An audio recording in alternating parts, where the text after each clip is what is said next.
नजर टाकूयात एका महत्त्वाच्या बातमीवरती। महाविकास आघाडीचा नाद सोडा आणि मवियातनं बाहेर पडा अशी थेट मागणी उद्धव ठाकरेंच्या कार्यकर्त्यांनी केली आहे। मातोश्रीवरती ठाकरे गटाच्या पराभूत उमेदवारांची वादळी बैठक झाली। यामध्ये अनेक मागण्या अनेक तक्रारी करण्यात आल्या।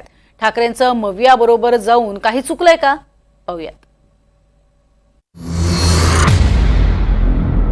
ठाकरे, पवार आणि काँग्रेस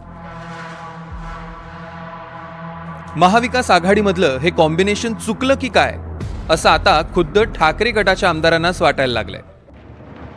कारण आता महाविकास आघाडी नको, स्वबळावर लढूया अशी ठाकरे गटाच्या पराभूत उमेदवारांची मागणी आहे। उद्धव ठाकरेंनी मातोश्रीवर पराभूत उमेदवारांची बैठक घेतली आणि त्यामध्ये अनेक मागण्या आणि तक्रारीही करण्यात आल्या। आता महाविकास आघाडीतनं बाहेर पडा, आगामी स्थानिक स्वराज्य संस्थांच्या निवडणुका स्वबळावर लढवाव्या। काँग्रेस आणि शरद पवार गटाच्या कार्यकर्त्यांनी ठाकरेंच्या उमेदवारांसाठी काम केलं नाही।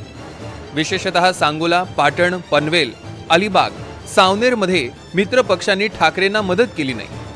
सोलापूर दक्षिणमध्ये तर प्रणिती शिंदेंनी मतदानादिवशीच ठाकरे गटाऐवजी अपक्ष उमेदवाराला पाठिंबा दिला होता। रामटेकमध्येही सुनील केदारांनी अपक्ष उमेदवाराला पाठिंबा दिला। अशा तक्रारींचा पाढा मातोश्रीवरच्या बैठकीत वाचण्यात आला।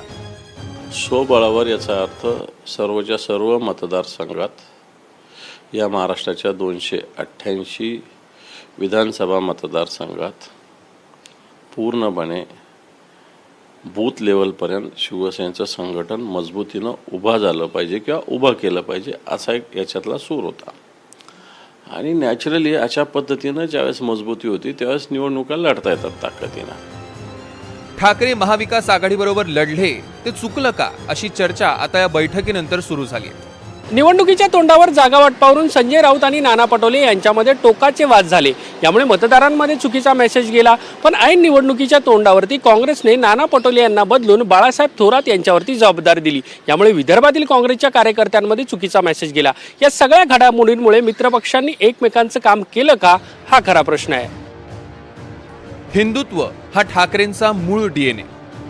गर्व से कहो हम हिंदू हैं हा नारा बाळासाहेबांनीच पहिल्यांदा दिला होता। त्यामुळे ठाकरेंचं काँग्रेस आणि पवारांसोबत जाणं किती कार्यकर्त्यांना पटलं याची गोळाबेरीज आता विधानसभेतल्या अपयशानंतर सुरू झाली आहे। आणि शिवसेना हिंदुत्व आणि शिवसेना काय वेगळं थोडी असायचं काही कारण आहे। शिवसेनेला कोणी हिंदुत्व शिकावं अशी काही स्थिती मुळीच नाही आहे। शिवसेनेचं हिंदुत्व काही फक्त मतदानासाठी निवडणुकीसाठी नाही आहे। शिवसेना हिंदुत्व जगत असते सातत्यानं। निवडणूक आल्यावर शिवसेना कोणता तरी डमरू बाहेर नाही काढत, सातत्यानं शिवसेना हिंदुत्वाच्या मुद्द्यावर काम करत असते। उद्धव ठाकरे पवार काँग्रेससोबत सत्तेत बसले, मात्र मी हिंदुत्व सोडलं नाही असं म्हणत होते। सावरकरांचा अपमान करणाऱ्या काँग्रेसबरोबर ठाकरेंनी आघाडी केली तरी मी हिंदुत्व सोडलं नाही असं ठाकरे म्हणायचे। त्यातच लोकसभा निवडणुकीत मुस्लिमांची एकगठ्ठा मतं ठाकरेंना मिळाली। त्यानंतर ठाकरे हे मुस्लिमांचे नेते असल्याचा आक्रमक प्रचार महायुतीकडून सुरू झाला। मुस्लिमांची मतं घेणारे ठाकरे वफ आणि मुस्लिम आरक्षणाबाबत भूमिका मांडू शकले नाहीत आणि त्यामुळेच सगळेच मतदार संभ्रमात पडले।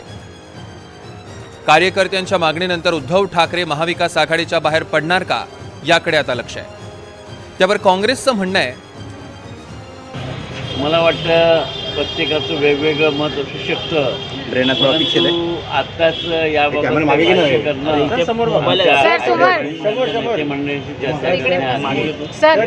नाही। आणि मला वाटतं की ज्या नेत्याला त्याचं व्यक्तिगत जे मत असतं ते मांडण्याचा अधिकार आहे, त्यांनी ते मांडलं। खरं तर बाळासाहेबांच्या निधनानंतरही झालेल्या निवडणुकांमध्ये उद्धव ठाकरेंची रणनीती यशस्वी ठरली होती।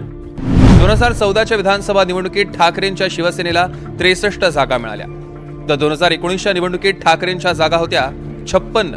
2024 मध्ये महाविकास आघाडीबरोबर लढलेल्या ठाकरेंचं पार पानिपत झालं आणि अवघे 20 आमदार निवडून आले।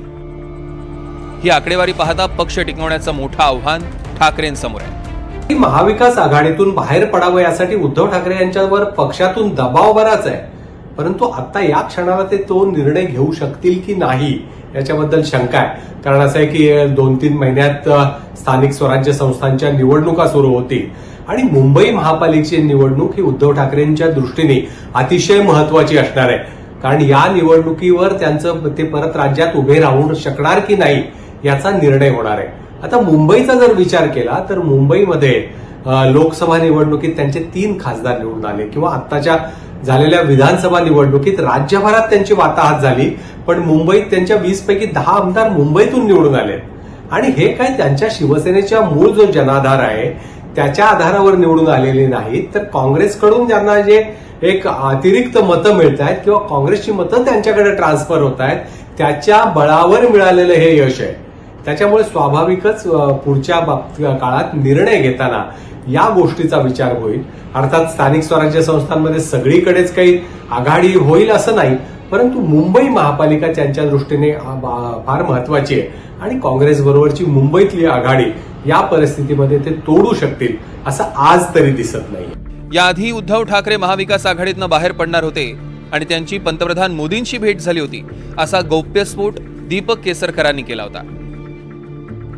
आता महापालिकांसह स्थानिक स्वराज्य संस्थांच्या निवडणुका होणार आहेत. त्यामध्ये ठाकरे गट खरंच महाविकास आघाडीतनं बाहेर पडणार का, की स्वबळावर लढणार, की पुन्हा जुन्या मित्रांसोबत येणार याची उत्सुकता आहे. देवेंद्र कोल्हटकर, NDTV मराठी, मुंबई.